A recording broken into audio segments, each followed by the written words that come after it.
Good evening. तो चलिए अभी हम लोग जो है एक क्लासेस को शुरू करते हैं। ये मेंस स्पेशल क्लास है, लेकिन प्री के लिए भी काफ़ी मटेरियल आपको यहाँ से मिल जाएगा। तो इस क्लास को शुरू करते हैं। क्लास है इतिहास, कला एवं संस्कृति। और इतिहास, कला एवं संस्कृति में हम लोग जो है ना वो ख़ास तौर पे बिहार के ऊपर फोकस करेंगे। तो शुरू करते हैं। पहले तो देखिए, इतिहास है क्या।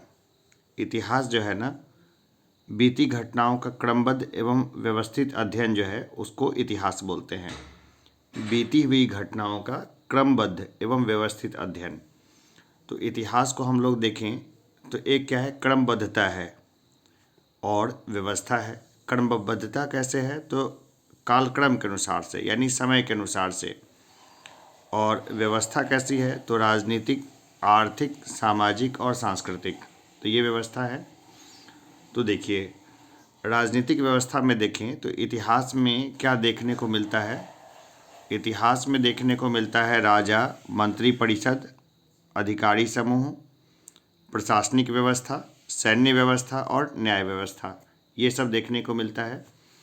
जैसे आर्थिक को हम लोग देखते हैं ना, तो आर्थिक में क्या देखने को मिलता है हमें, मैं थोड़ा इसको है ना, आर्थिक को अगर हम लोग देखें तो इसमें मिलता है कृषि एवं पशुपालन, उद्योग एवं शिल्प, व्यापार, मुद्रा व्यवस्था और नगरीकरण ना। ये सारा जो है वो हमें देखने को मिलता है किसमें, आर्थिक में।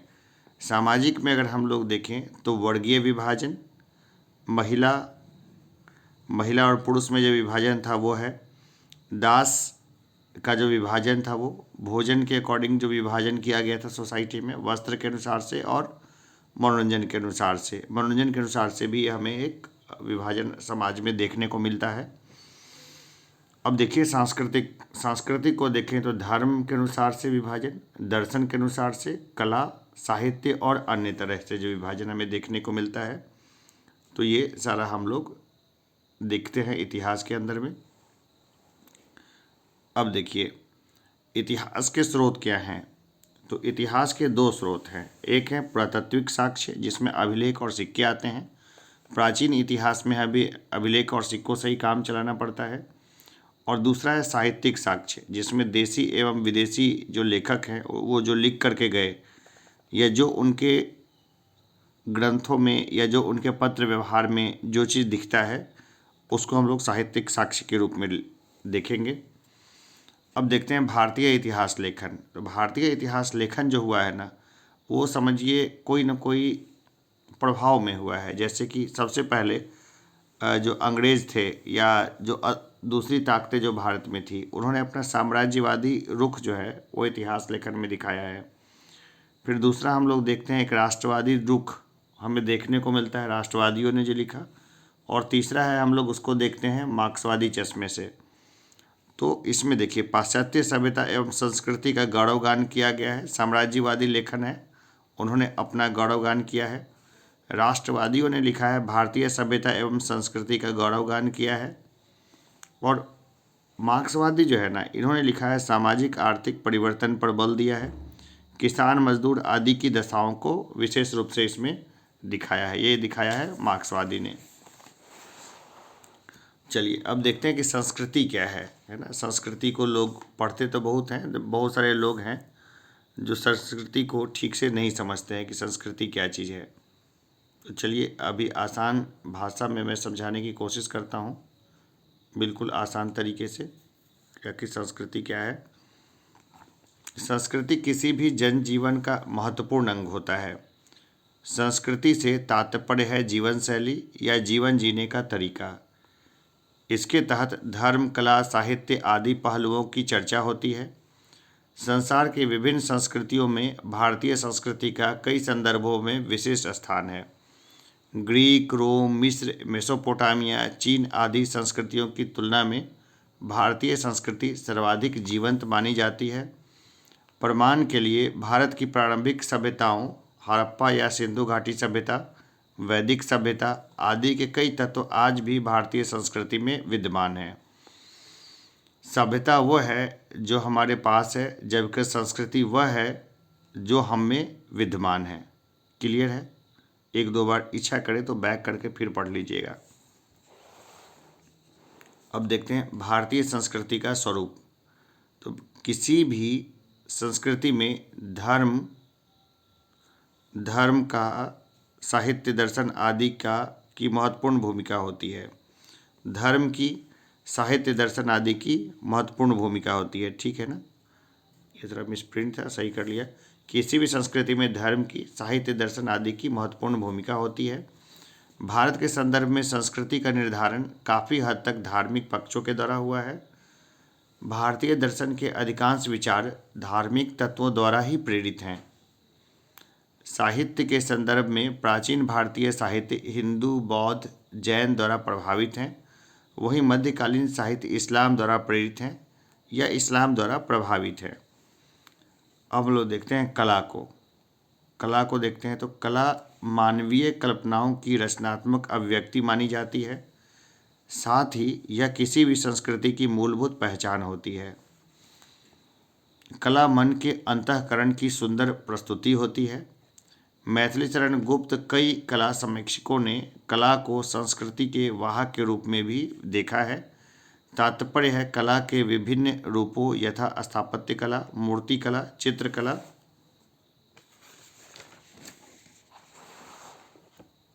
आदि के माध्यम से संस्कृतियों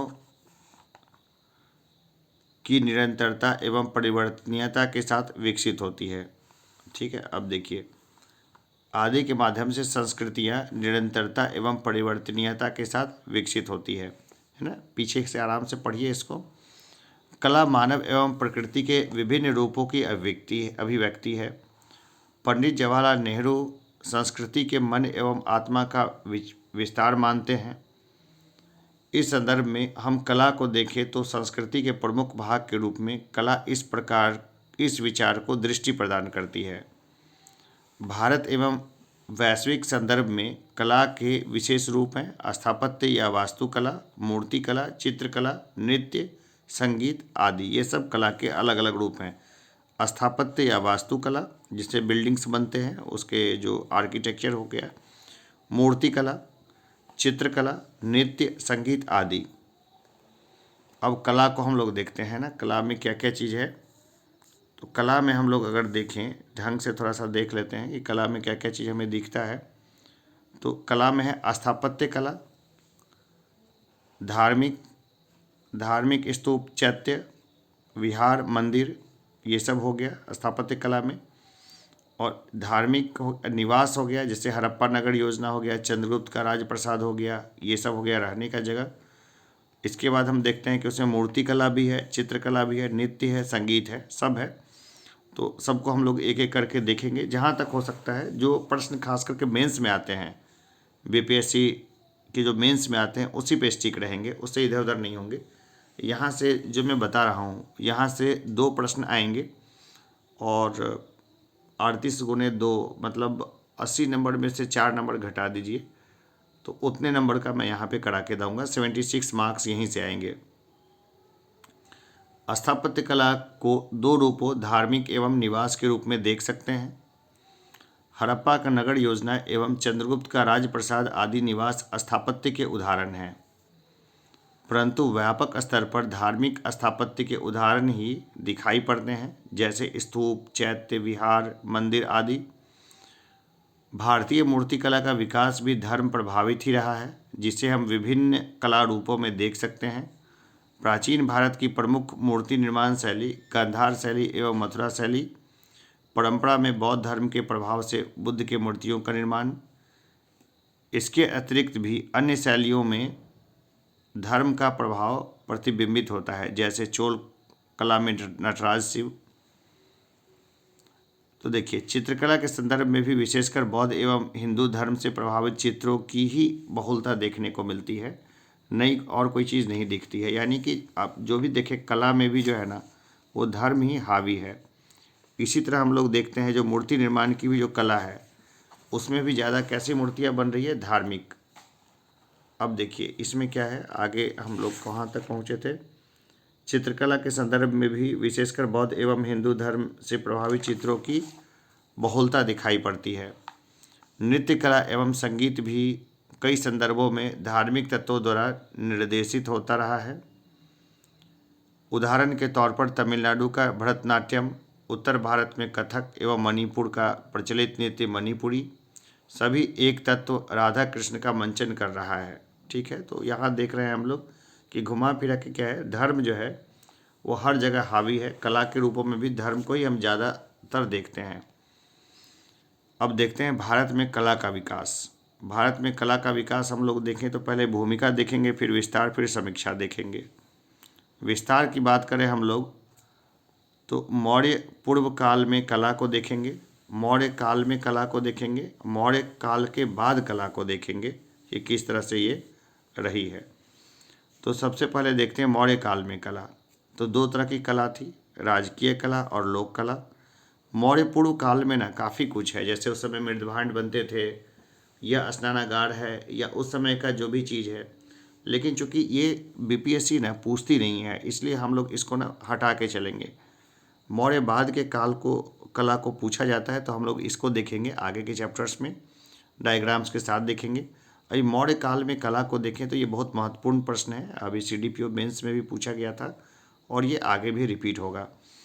तो देखिए, राजकीय कला और लोक कला, दो तरह की कला जो थी वो थी, ये थी कोर्ट आर्ट और ये थी फोक आर्ट्स, राजकीय कला और लोक कला। राजकीय कला में हम लोग देखें तो जो महत्वपूर्ण था यह था राजप्रसाद, यानी जहाँ पे राजा रहता था वो जगह, स्तंभ, जो बहुत सारे स्तंभ बने हैं आगे हम लोग देखेंगे, स्तूप, स्तूप को भी देखेंगे पूरा अच्छे तरीके से, ये सब महत्वपूर्ण थे। और लोक कला में हम लोग देखें तो स्तंभों के ऊपर जो है पशु आकृति, ये लोक कला में था। और स्वतंत्र कलाकारों द्वारा निर्मित जो पशु मूर्तियां हैं, पशु आकृति है, ये भी महत्वपूर्ण है। अब हम लोग देखते हैं मौर्य काल के बाद कला को हम लोग देखें तो यहाँ पर देखिए मौर्योत्तर काल में कला है और मध्यकाल में कला है। तो इसमें मध्यकाल में जो कला है इसमें है पूर्व मध्य काल में कला जो है, दिल्ली सल्तनत काल में कला को देखते हैं कि केंद्रीय परिप्रेक्ष्य है, एक ना केंद्रीय परिप्रेक्ष्य है, दूसरा क्षेत्रीय परिप्रेक्ष्य है। अगर मुगल काल में कला है इसको भी हम लोग देखते हैं, लेकिन प्रश्न जो है जहाँ से आता है उसी पर हम लोग स्टिक रखते हैं और जितना मैं बताऊंगा वहीं से प्रश्न देखने को मिलेगा, उससे बाहर कभी प्रश्न आज तक नहीं पूछा गया है और आगे भी पूछा नहीं जाएगा, क्योंकि उसको पूछने के लिए फिर बीपीएससी को अपना पैटर्न बदलना होगा, जो इस बार बीपीएससी नहीं बदल रही है पैटर्न को। तो भारत में कला के विकास की एक समृद्ध परंपरा रही है जिसे हम प्राचीन काल से लेकर वर्तमान काल तक देख सकते हैं। प्राचीन भारत के विभिन्न कालखंडों के तहत कला के विभिन्न रूपों यथा स्थापत्य कला, मूर्ति कला, चित्रकला, नृत्य, संगीत आदि का विकास हुआ। इस विकास को हम दो भागों में देख सकते हैं, मौर्य काल से पूर्व की कला और मौर्य काल एवं बाद की कला। ठीक, यहाँ तक हमने देखा। अब कुछ जो है ना, मतलब क्वेश्चन टाइप का हम लोग कुछ लेते हैं क्वेश्चंस को। तो एक क्वेश्चन है मौर्य काल एवं उसके बाद कला का विकास। ठीक है, मौर्य काल एवं उसके बाद कला का विकास, इसको देखें। भारतीय संदर्भ में मौर्य काल व्यवस्थित साम्राज्य की स्थापना एवं विकास की दृष्टि से ही नहीं बल्कि भारतीय कला के व्यवस्थित विकास की दृष्टि से भी उल्लेखनीय है। मौर्य काल से पूर्व मिट्टी एवं लकड़ी के प्रयोग के कारण हड़प्पा को छोड़कर अन्य कला के रूप में दिखाई पड़ते हैं, परंतु मौर्य काल में पत्थर के प्रयोग से कला में स्थिरता का समावेश होता है। मौर्य काल में कला के स्वरूप को कला समीक्षकों ने दो रूपों में बांटा है, एक है राजकीय कला कोर्ट आर्ट, दूसरी है लोक कला फोक आर्ट। राजकीय कला वह कला जो राजकीय संरक्षण में विकसित हुई, जैसे चंद्रगुप्त का राजप्रसाद, अशोक द्वारा निर्मित स्तंभ, गुहा विहार आदि।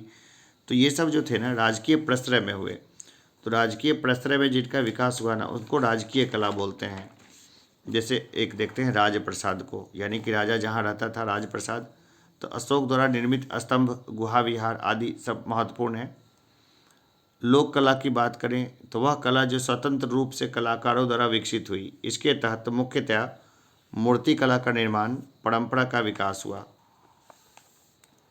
मौर्योत्तर काल भारतीय कला में कई दृष्टियों से अपना विशिष्ट स्थान रखता है।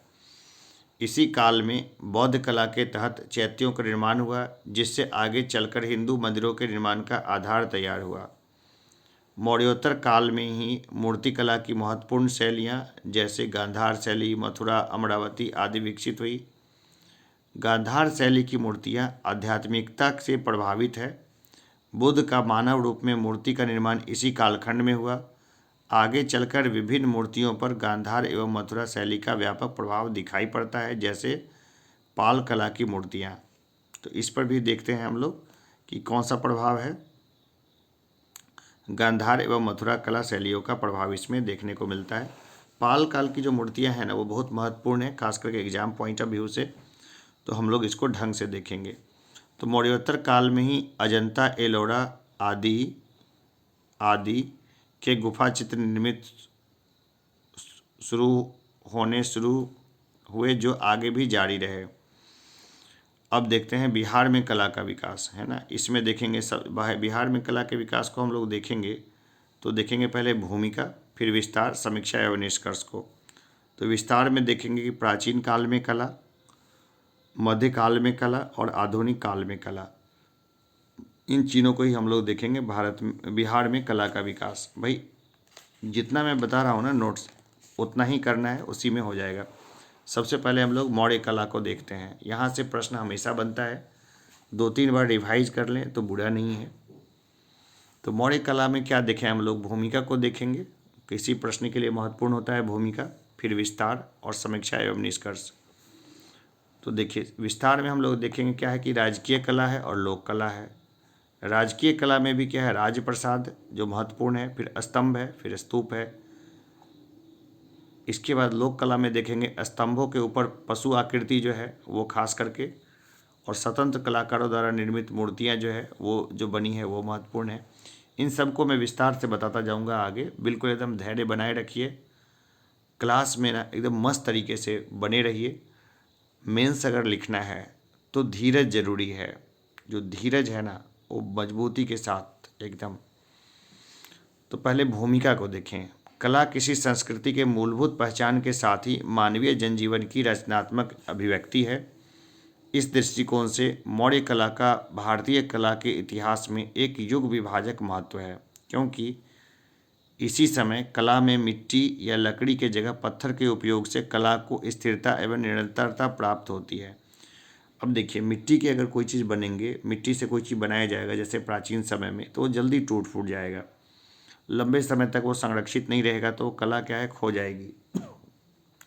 लेकिन अभी जो है पत्थरों का जो इस्तेमाल हो रहा है, तो पत्थरों के इस्तेमाल से क्या रहेगा, वो कला अस्थाई रहेगी, बहुत लंबे समय तक रहेगी। जैसे आज हम लोग कई सारे अगर मिट्टी की मूर्तियाँ होती है यक्षिणी की, तो हम लोग कभी उसको देख नहीं पाते, लेकिन वो पत्थरों को काट छांट के बनाया गया है, तो क्या आज भी वो उसी रूप में है और हम देख पाते हैं उसको। तो मौर्य काल में स्थानीय एवं कुछ विदेशी प्रभाव से कला का जो स्वरूप विकसित हुआ, उसे कला समीक्षक 2 रूप में देखते हैं। जैसे राजकीय कला, कला का वह स्वरूप जो राजकीय प्रश्रय में विकसित हुआ उसको बोलते हैं राजकीय कला, ठीक है। तो ये हुआ राजकीय कला। दूसरा है लोक कला, कला का वह रूप जो स्वतंत्र कलाकारों द्वारा विकसित हुआ, वो हुआ लोक कला। मौर्य काल के विभिन्न विशेषताओं को निम्नलिखित संदर्भों में देखा जा सकता है ना, निम्नलिखित संदर्भों में देखा जा सकता है। जैसे मौर्य कला की विशेषताएं, मौर्य कला की क्या विशेषताएं हैं, तो स्थापत्य कला मुख्यतः राजकीय कला का रूप है। स्थापत्य कला जिसमें कि राजप्रसाद है, एक साथ है ये, राजप्रसाद, स्तंभ है, स्तूप और गुहा विहार देखने को मिलता है। मूर्ति कला में मुख्यतः है लोक कला का स्वरूप है, देखने को मिलता है। स्तंभ के ऊपर पशु आकृति यहाँ पे देखते हैं हम, और स्वतंत्र कलाकार द्वारा निर्मित मूर्तियों को देखते हैं। राजप्रसाद को देखें तो इसकी अवस्थिति को देखें, अलग अलग लोगों ने जो विभिन्न उल्लेख किए हैं उसको देखेंगे, और संरचनात्मक विशेषताओं को देखेंगे। तो देखिए ये अच्छे से देख लेंगे ना, तो यहाँ से देखिए नंबर छूटने का चांस नहीं है, मतलब नंबर पूरे ही आएंगे। तो देखिए यहाँ पे जो महत्वपूर्ण है, अवस्थिति को देखें तो बिहार की राजधानी पटना के कुम्हरार में अवस्थित है ये। विभिन्न उल्लेख को हम लोग देखें तो एरियन जो था ना, वो कौन था, यूनानी यात्री था। उसने लिखा है कि चंद्रगुप्त मौर्य के राजप्रसाद का मुकाबला सूसा एवं एकबतना स्थित राजप्रसाद भी नहीं कर सकते हैं। उस समय सूसा और एकबतना काफ़ी फेमस था, मशहूर था। अब एरियन बोल रहा है, जो यूनानी यात्री है, कि चंद्रगुप्त मौर्य के राजप्रसाद का मुकाबला सूसा एवं एकबतना स्थित राजप्रसाद भी नहीं कर सकते हैं। इसके बाद फाहियान, जो चीनी यात्री था, उसने लिखा है, फाहियान चीनी यात्री था, उसने लिखा है गुप्त वंशीय शासक चंद्रगुप्त II के समय भारत आया था। ये राजप्रसाद को देवताओं द्वारा निर्मित बताया है। किसने? फाहियान ने।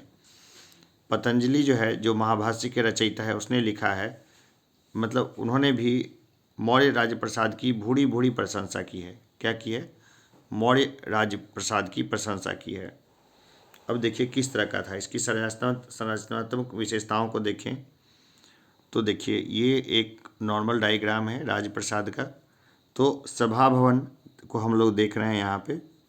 तो क्या हो रहा था यहाँ पर, सभा भवन वगैरह को देखें तो राजप्रसाद के भीतर बने कई विशाल कक्षों में से एक 80 स्तंभों वाला सभा भवन विशेष रूप से उल्लेखनीय है। इसकी छत एवं फर्श जो है वो लकड़ी की बनी हुई थी, है ना। 80 खंभे थे और छत एवं फर्श जो था ना वो लकड़ी के बने हुए, जो यहाँ पे हम लोग देख पा रहे हैं, है ना। फर्श और छत दोनों किसके बने हैं? लकड़ी के बने हैं। डायग्राम जो है ना वो बड़ा अच्छा रहता है, डायग्राम बनाना चाहिए। और डायग्राम के अपने फ़ायदे हैं ना, मतलब सामने वाले को मालूम पड़ जाता है, क्वेश्चन चेक करने वाले को, कि नॉलेज है। अब देखिए पाटलिपुत्र नगर की बात करते हैं हम लोग, है ना। अभी उसको देखा, पाटलिपुत्र नगर देखें तो इसका उल्लेख जो है ना मेगास्थनीज ने, यूनानी राजदूत था, इसने इंडिका नाम की अपनी किताब में किया है। और नगर की विशालता एवं नगर नियोजन की व्याख्या की है। अब इसने संरचनात्मक विशेषताएं की है, जैसे प्राचीर और दुर्ग के बारे में बताया है कि प्राचीर और दुर्ग था, बीच बीच में तीर चलाने के लिए खाली स्थान था, प्राचीर के चारों ओर 60 फीट गहरी एवं 600 फीट चौड़ी खाई थी। 60 फीट गहरी और 600 फीट चौड़ी खाई थी, ये काफ़ी बड़ी खाई है। नगर में प्रवेश से तो कुल 64 प्रवेश द्वार थे, 64 प्रवेश द्वार होकर नगर में प्रवेश किया जा सकता था। स्तंभ की बात करें तो मौर्यकालीन स्थापत्य कला का सर्वोत्कृष्ट उदाहरण है। ये स्तंभ मुख्यतः अशोक द्वारा धर्म के प्रचार प्रसार हेतु भारतीय उपमहाद्वीप के विभिन्न भागों में स्थापित करवाए गए थे। ये 2 प्रकार के स्तंभ हैं, लिपिबद्ध स्तंभ और साधा स्तंभ। ठीक है। अब देखिए लिपिबद्ध स्तंभ को हम लोग देखते हैं तो क्या है लिपिबद्ध स्तंभ में और सादे स्तंभ में। बसाड़ एवं रामपुरवा स्थित स्तंभ देखते हैं हम लोग, क्या क्या है। सादा स्तंभ है, बसाड़ में भी, एवं रामपुरवा स्थित स्तंभ। अब देखें इसमें ना संरचनात्मक विशेषताओं को देखते हैं, है ना। देखिए मैंने तो बहुत अच्छा डायग्राम नहीं बनाया है। जैसे कि ये जो स्तंभ है इसके ऊपर एक चमकदार पॉलिश की जाती है, इसको ओब बोलते थे, ये तना बोलते हैं इसको।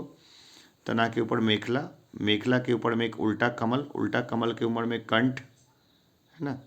और इसके बाद चौकी के ऊपर एक पशु आकृति होती थी। पशु आकृति बहुत अच्छी है, बना रखा है लोगों ने, तो बढ़िया बनाने की कोशिश कीजिएगा। मैंने तो बस बहुत बेकार बनाया है।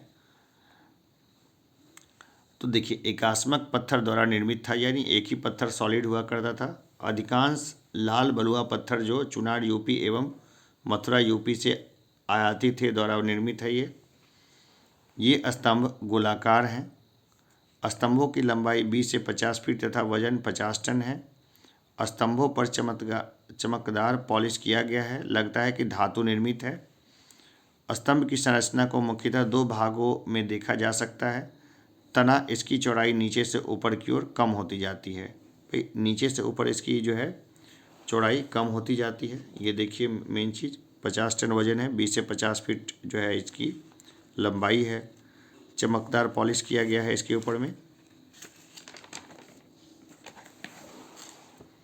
तो देखिए इसका मतलब अर्थात नीचे चौड़ा एवं ऊपर पतला होता गया है। इसके ऊपर क्रमशः सबसे देखिए मेखला बड़ा है, फिर उल्टा कमल, फिर कंठ, फिर चौकी, फिर पशु आकृति अवस्थित होता है। इस तरह से बनता है ये। शीर्ष को हम लोग देखें तो स्तंभ के शीर्ष पर बने कंठ के ऊपर चौकी पर निर्मित पशु आकृतियां मौर्य कला के उत्कृष्टता का प्रमाण है। स्तूप की बात करें तो यद्यपि मौर्य काल से पूर्व भी स्तूप का निर्माण होता था, परंतु मौर्य काल से ही स्तूपों का व्यवस्थित तथा संरचनात्मक स्वरूप विकसित हुआ। स्तूप बौद्ध कला के रूप हैं जिसके तहत बुद्ध के अवशेषों एवं प्रतीकों की पूजा की जाती है। मौर्यकालीन स्तूप निर्माण के संदर्भ में शासक अशोक का उल्लेखनीय स्थान है। बौद्ध ग्रंथों के अनुसार सम्राट अशोक ने 84,000 स्तूप बनाए, परंतु यह वर्णन अतिशयोक्तिपूर्ण प्रतीत होता है। भाई 84,000 बहुत ज़्यादा है, इतने तो कोई कैसे बनवा सकता है, इसलिए लगता है कि थोड़ा ज़्यादा ही बढ़ा चढ़ा के बोला गया है। ऐसे भी राजा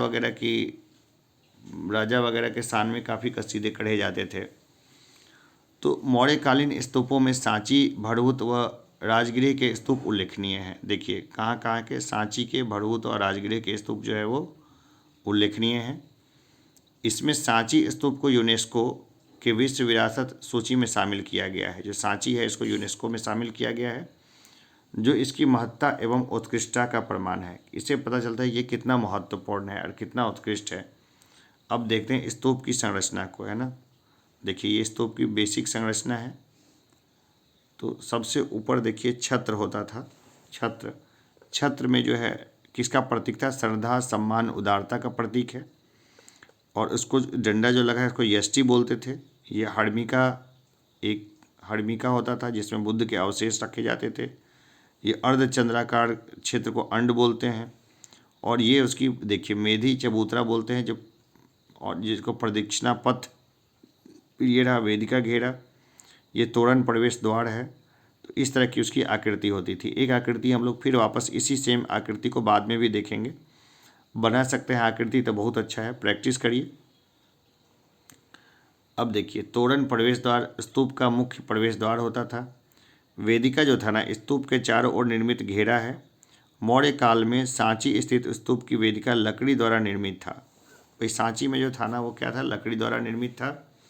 इसे शुंग वंशीय शासक पुष्यमित्र द्वारा पत्थर का बनवाया गया। भाई शुंग शासक ने ना बहुत सारे बौद्ध मठों को नुकसान भी पहुंचाया था, लेकिन कुछ को उसने पक्का भी करवाया था।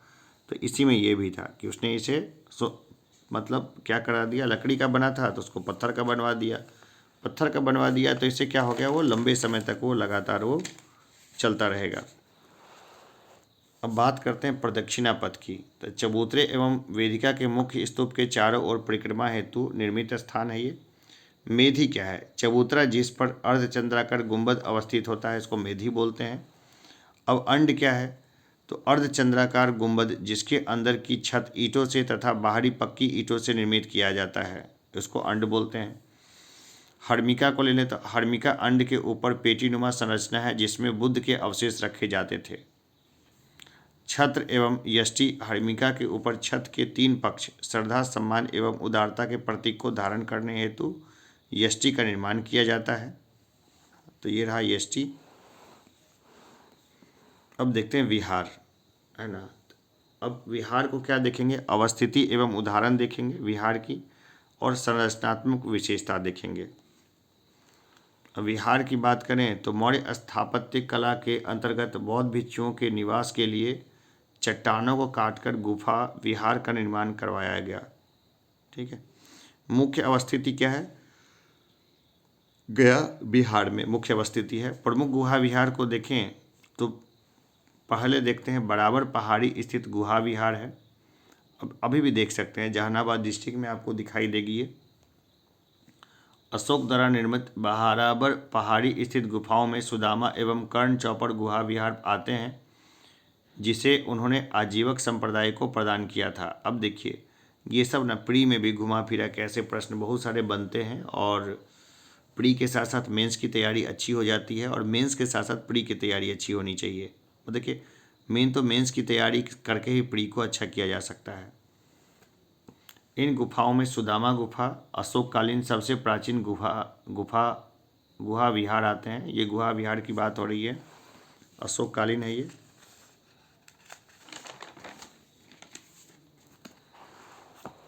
अब देखते हैं नागार्जुन पहाड़ियों में स्थित गुहा विहार। अशोक के पौत्र दशरथ द्वारा निर्मित इन गुहा विहारों को आजीविकों को दान में दे दिया गया। इनमें से कुछ प्रमुख गुहा विहार निम्न है, जैसे गोपी गुफा, लोमस ऋषि की गुफा, वर्धिका गुफा। अब देखिए इसमें संरचनात्मक विशेषताएं क्या क्या थी। तो इसमें क्या था? 2 कमरे हैं, कमरे चतुर्भुजाकार हैं, बेलनाकार छत है, दीवारों और छतों पर चमकदार पॉलिश की गई है, और इसका द्वार जो है ना वो लकड़ी का था, लकड़ी का ही रहा। अब बात करते हैं हम लोग मूर्ति कला की, ठीक है ना। उम्मीद है कि नहीं थके होंगे, थकना भी गलत है, ठीक है।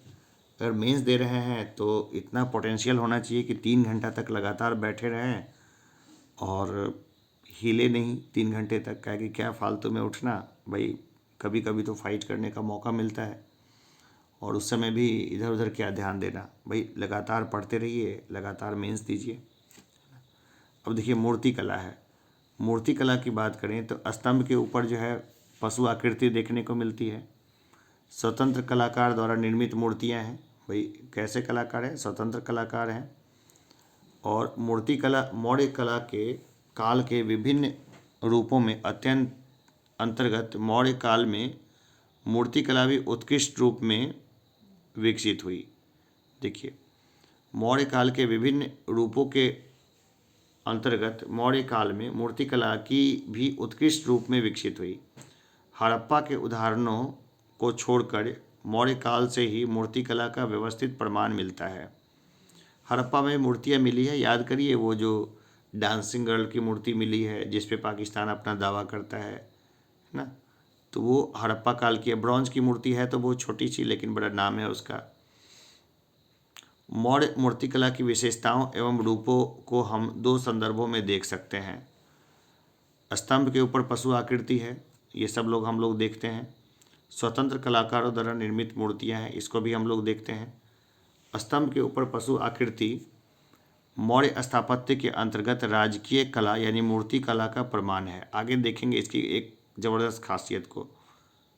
जो स्तंभों के भाग हैं, ये पशु आकृतियां स्तंभों की संरचना का सर्वाधिक उत्कृष्ट भाग मानी जाती है। ये मानी जाती है। इसके अंतर्गत सिंह, हाथी की मूर्तियां दिखाई देती है। सिंह, वृषभ भी, बैल का भी आकृति और हाथी का भी आकृति हमें दिखाई देता है। और बैल की आकृति बना रहा था मैं, लेकिन वो अच्छी बन नहीं पाई थी, तो अजीब सी आकृति हो गई थी, बर्दाश्त कर लीजिएगा आप, है ना। आगे हम लोग देखते हैं स्तंभों के ऊपर बनी पशु आकृतियों में सर्वाधिक चर्चित सारनाथ स्थित स्तंभ के ऊपर बने सिंह की आकृति है, जिसकी प्रमुख विशेषताएं निम्नवत है। देखिए ये जो है ना अशोक स्तंभ जो है ये बहुत खास है, ठीक है। इसमें क्या खास है? तो 4 सिंह एक दूसरे के पीठ से पीठ सटाए चारों दिशाओं में मुख किए बैठे हैं। अब ये क्या बड़े सौम्य हैं, ये बहुत बढ़िया। मैं उतना अच्छा बना नहीं पाया, वैसे कोशिश कीजिएगा आपकी अच्छा बनाए अशोक स्तंभ का फोटो। चौकी पर निर्मित पशु आकृतियां बैल, घोड़ा, सिंह एवं हाथी तथा इन मूर्तियों के मध्य 4 चक्र की आकृतियां बनी हुई है, जो बुद्ध के जीवन के चरणों के प्रतीक हैं। चक्र में 24 तिलियां बनी हैं। 24 तिलियों वाले इस चक्र को भारतीय राष्ट्रध्वज के मध्य में स्थित स्थान प्राप्त है। यह चक्र बुद्ध के धर्म चक्र परिवर्तन का घोतक है। आगे देखते हैं, इसे भारत सरकार के प्रतीक के रूप में अपनाया गया है। भारतीय राष्ट्रध्वज तिरंगे में चक्र तथा भारत सरकार के प्रतीक के रूप में सारनाथ स्थित अशोक स्तंभ पर निर्मित सिंह को अपनाया जाना मौर्य कला के गौरव का प्रतीक है, जिसका आधार बिहार की भूमि रही है। यानी देखिए मौर्य कला में भी कौन सा भूमि है? बिहार की भूमि है। इसलिए हमारे लिए भी गर्व का बात है कि हमारा जो राष्ट्रीय स्तंभ है उसमें मौर्य कला की देन है, और वो देन जो है वो बिहार से संबंधित है। अन्य उदाहरण को देखते हैं तो राज्य अवस्थिति, पशु आकृति और मुख्य तथ्य को देखते हैं। जैसे बिहार में हम लोग देखते हैं है लौरिया नंदनगढ़ है, लौरिया अरेराज है, रामपुरवा है, बसाड़ है। लौरिया नंदनगढ़ में सिंह की पशु आकृति मिली है, ये सबसे सुंदर मौर्य स्तंभ है ये। लौरिया अरेराज में वृषभ यानी बैल वाली मिली है। रामपुरवा में भी वृषभ की मिली है, और बसाड़ में सिंह की मिली है, जो प्राचीनतम है एवं सादा मौर्य स्तंभ है ये। अब उत्तर प्रदेश में हम लोग देखते हैं कि संकिसा में सिंह की मूर्ति मिली है, ठीक है। इस प्रकार हम देखते हैं कि मौर्य कला के अंतर्गत विभिन्न स्तंभों के ऊपर पशु आकृतियां विभिन्न रूपों में तथा इनसे आगे मूर्ति कला को विषय वस्तु का योगदान मिलता है, ठीक है। आगे हम लोग देखें, थोड़ा बहुत जो है ना ग्रामेटिकल जो थोड़ा बहुत एरर दिखे उसको सुधारते भी चलेंगे यहीं पे। अब देखते हैं स्वतंत्र कलाकारों द्वारा निर्मित मूर्तियाँ। अब ये लाइन मैंने इसलिए खींच दी है ना, क्योंकि मेंस में भी ऐसे ही लाइन खींचा हुआ कॉपी आता है, ये दोनों तरफ लाइन खींचा हुआ। तो कोशिश करना है कि जो वीडियो को देख रहे हैं वो दोनों तरफ जो है ना लाइन खींचा हुआ है, उसी लाइन खींच के ही उसको जो है बनाएं। मतलब थोड़ा सा एकदम तरीके से बनाएंगे तो ज़्यादा अच्छा रहेगा। अब देखते हैं स्वतंत्र कलाकारों द्वारा निर्मित मूर्तियाँ को। तो यह लोक कला का स्वरूप है जिसके माध्यम से भारतीय जनजीवन के विभिन्न पक्षों का अंकन होता है। मौर्य मूर्तिकला के तहत स्वतंत्र कलाकारों द्वारा निर्मित मूर्तियों का उल्लेखनीय स्थान है। इन मूर्तियों में यक्षयक्षिणी की मूर्ति की विशेष चर्चा मिलती है, जो एक प्रकार से लोक जीवन में प्रचलित प्रतीकों के सूचक एवं लोक धर्म के आकार हैं। यह मान्यता है कि इन्हीं मूर्तियों से आगे चलकर देवी देवताओं की मूर्तियों के निर्माण की परंपरा का विकास हुआ। यानी देखिए, भगवान भगवान जो है ना, लोगों ने अपने मन से फिर बाद में गढ़ लिए और वो एक विचारधारा बन गई, उसको फिर लोग अब सच मानते हैं। अगर मैं सार्वजनिक रूप से अगर बोलूँ कि इंसानों ने अपने रूपों में भगवान को गढ़ा है तो शायद लोग बुरा मानेंगे, लेकिन ये एजुकेशनल बातें हैं और एजुकेशन में हम लोग जो है तथ्यों को लेकर के चलते हैं। तो ये तथ्य ये कहता है कि जो यक्ष यक्षिणी की मूर्तियाँ जो लोग बनाते थे उस समय में, इससे पहले भगवान की मूर्तियाँ नहीं दिखाई देती है। फिर लोगों की श्रद्धा जगी और इंसानों ने भगवान को अपने ही रूप में गढ़ लिया। तो देखते हैं चमकदार पॉलिश एवं जीवंत अभिव्यक्ति यक्ष यक्षिणी के मूर्तियों की महत्वपूर्ण व्यवस्था है। अवस्था लिखे तो ज़्यादा अच्छा है। भारत के विभिन्न भागों से प्राप्त यक्ष यक्षिणी की मूर्तियों का विवरण निम्नवत है। देखिए, सबसे पहले जो बहुत खास है वह है दीदारगंज। ठीक है, तो स्थान है दीदारगंज पटना में। यहाँ यक्षिणी की मूर्ति मिली है। ये चामड़ गृहिणी यक्षिणी मूर्ति हल्के भूरे बलुआ पत्थर द्वारा निर्मित है। 5.5 फुट की मूर्ति है। चमकदार पॉलिश का प्रयोग हुआ है। चामड़ गृहिणी का मतलब ये होता है कि एक हाथ में उसके चामड़ है, यानी कोई हिला के राजा उजा के ऊपर से मक्खियाँ वगैरह उड़ाते थे ना, उसको चामड़ बोलते थे। ये क्या है, नाड़ी सौंदर्य की सूक्ष्म अभिव्यक्ति इसमें देखने को मिलती है।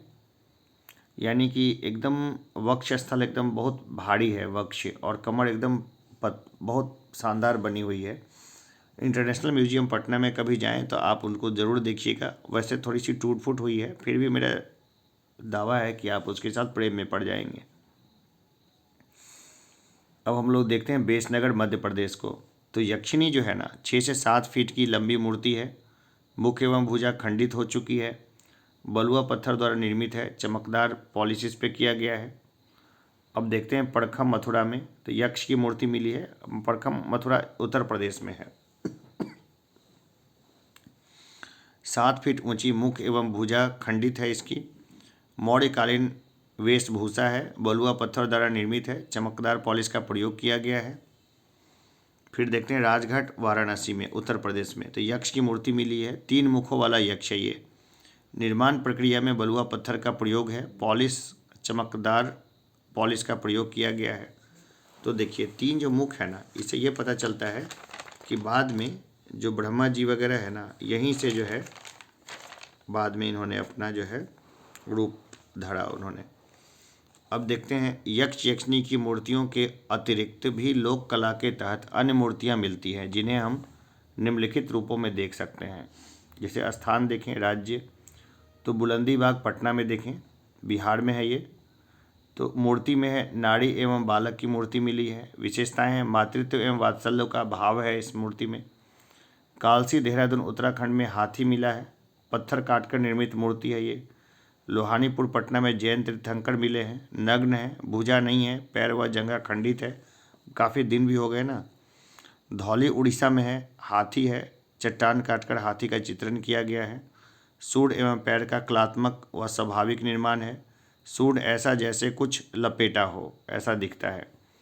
अगर इसकी समीक्षा को देखें तो इस प्रकार हम पाते हैं कि मौर्य काल में मूर्ति कला के विकास को भी व्यापकता मिली। विशेषकर इस कालखंड में ऐसे नए तत्वों का समावेश हुआ जिससे मूर्ति कला के स्वरूप को व्यवस्थित होने में मदद मिली। न सिर्फ स्तंभों के ऊपर राजकीय कला के अंतर्गत मूर्तियां बनी, बल्कि लोक कला के तहत स्वतंत्र कलाकारों द्वारा भी मूर्तियों के विकास को गति मिली।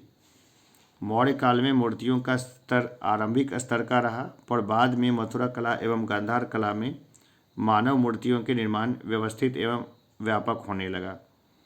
मौर्यकालीन पशु आकृतियों की जहाँ तक बात है, वे काफ़ी हद तक स्वाभाविक एवं विकसित थी। निष्कर्षतः यह कहा जा सकता है कि मौर्य मूर्तिकला कला के विकास की दृष्टि से अपना उल्लेखनीय स्थान रखती है। तो ये इसका हमने देखा, इसका बेसिक था ये। अभी देखिए, बहुत ज़्यादा लंबा मैं खींचना नहीं चाहूँगा क्लासेस को। खैर, इसके सारे जो है ना, सारे डायमेंशंस को हम लोग जो है वो कवर करने की कोशिश करते हैं। तो चलिए मौर्य कला को अभी ख़त्म कर देते हैं टोटल ही। तो देखिए, एक है मौर्य कला की आलोचनात्मक समीक्षा। कहाँ तक विदेशी समीक्षा देखते हैं, कहाँ तक विदेशी प्रभाव है, विशेषकर ईरानी प्रभाव से प्रभावित है, इसको देखते हैं। आलोचनात्मक समीक्षा में देखेंगे भूमिका को, तर्क में पक्ष और विपक्ष को देखेंगे, और समीक्षा को देखेंगे कि समीक्षा क्या कहता है इसका। भूमिका को अगर हम लोग देखें तो मौर्य काल के संबंध में यह एक विमर्श का विषय है कि इस कला पर विदेशी प्रभाव, विशेषकर ईरानी प्रभाव कहाँ तक था। किसी निष्कर्ष पर पहुँचने से पहले इससे संबंधित पक्ष एवं विपक्ष के तर्कों का मूल्यांकन करना आवश्यक है। ईरानी कला के पक्ष में तर्क, तो देखिए, मौर्य साम्राज्य चौथी ईसा पूर्व से दूसरी ईसा पूर्व तक के लगभग 250 वर्ष पूर्व ईरान में अर्मेनियाई वंश का शासन था। इस समय वहाँ मौर्य कला की भांति कला के कई रूपों का विकास हुआ, जैसे राजप्रसाद। तो जैसे स्तंभ की बात करें तो पत्थर की मूर्तियाँ, यहाँ के राजप्रसादों में भी बड़े बड़े स्तंभ तथा सभाभवन होते थे, जैसा कि हम पाटलिपुत्र स्थित राजप्रसाद के सभाभवन में भी देखते हैं। कुछ कलाविद जैसे जॉन मार्शल, बर्सी ब्राउन आदि इन आधारों पर मौर्य कला को ईरानी देन के रूप में देखते हैं। देखिए, ये ऐसा सही नहीं है, हम लोग अभी देख लेंगे क्यों नहीं है सही है। इन्होंने यह भी मत दिया है कि स्तंभ के ऊपर उल्टा कमल तथा चमकदार पॉलिश आदि भी ईरानी कला की देन है। ईरानी प्रभाव के विपक्ष में तर्क, तो देखिए, अधिकांशतः भारतीय कला समीक्षक मौर्य कला पर ईरानी प्रभाव की बात को स्वीकार नहीं करते हैं। इस संबंध में विद्वानों ने मौर्य कला एवं ईरानी कला में निम्नलिखित अंतर बताया है, विशेषकर स्तंभों के संदर्भ में। ईरानी स्तंभ की बात करें तो निर्माण जो है ना, स्तंभ विशाल भवनों में लगाए गए हैं, पत्थर के कई टुकड़ों को काटकर बनाया गया है। स्तंभों के ऊपर मानव आकृति, तना पर बेल, लता, फूल एवं पत्तियों की आकृतियाँ। भारतीय स्तंभ को देखें तो स्तंभों का निर्माण स्वतंत्र रूप से हुआ है, एकात्मक पत्थर अर्थात एक ही पत्थर से निर्मित है। देखिए, ऐसा जो है ना वहाँ नहीं है। ईरान में जो है ना कई टुकड़ों को काटकर बनाया गया है, और स्तंभ जो है ना विशाल भवनों में लगाए गए हैं, न कि स्वतंत्र रूप से हैं। और जो तना है ना उस पर बेल, लता, फूल और पत्तियाँ वगैरह बनी हुई है, और स्तंभों के ऊपर मानव आकृति है। जबकि हम लोग देख चुके हैं कि अपने यहाँ जो स्तंभ मिला है उसमें इस तरह की चीज़ें नहीं है। अपने यहाँ पशु आकृति है, एक ही पत्थर को काट कर के बनाया गया है। तो इस सब से ईरान और अपने यहाँ अंतर साफ दिखता है। तो हम लोग देखते हैं कि अपने यहाँ के स्तंभों के ऊपर पशु आकृति है और तना सपाट है। अंततः कहा जा सकता है कि मौर्य कला पर ईरानी प्रभाव, ईरानी कला की नकल या देन कहना उचित नहीं है। वास्तव में मौर्य कला में विदेशी दृष्टि से प्रभाव अवश्य ग्रहण किया हो सकता है, परंतु यह भारतीय आधारभूत तत्वों से जुड़ा हुआ है। समीक्षा करें इसकी तो कुल मिलाकर मौर्य कला भारतीय इतिहास में न सिर्फ पहले से चले भारतीय कला की परंपरा को व्यवस्थित स्वरूप एवं विकास को गति प्रदान की, बल्कि सर्वप्रथम व्यवस्थित स्थापना के रूप में अति विशिष्ट रहा है। मौर्य कला की प्रवृत्ति राजकीय जीवन तथा अन्य जीवन के क्षेत्रों में दृष्टिगोचर होती है, जहाँ एक ओर इसकी मूलभूत व्यवस्था में केंद्रीकृत राजकीय तत्व होते हैं, वहीं दूसरी ओर आम जनजीवन के सामान्य जीवन के घटकों का भी दर्शन होता है। मौर्य कला में पत्थरों का प्रयोग, चमकदार पॉलिश, स्थानीय भारतीय तत्वों के साथ कुछ यूनानी तत्वों का समावेश इस कला का महत्वपूर्ण लक्षण माना जा सकता है। वास्तव में मौर्य कला के विभिन्न रूपों, स्थापत्य कला एवं मूर्ति कला व्यवस्थित व विस्तारित हुआ, बल्कि कला में उन मौलिक तत्वों का भी समावेश हुआ है जो आगे के वर्षों में आगे चलकर निरंतर विकसित एवं व्यवस्थित होते हुए बिहार एवं भारत की कला परंपरा व संस्कृति के विकास के लक्षण बन गए। तो देखिए अगला बार नेक्स्ट जो चैप्टर हम लोग लेंगे ना वो पाल कला को लेंगे।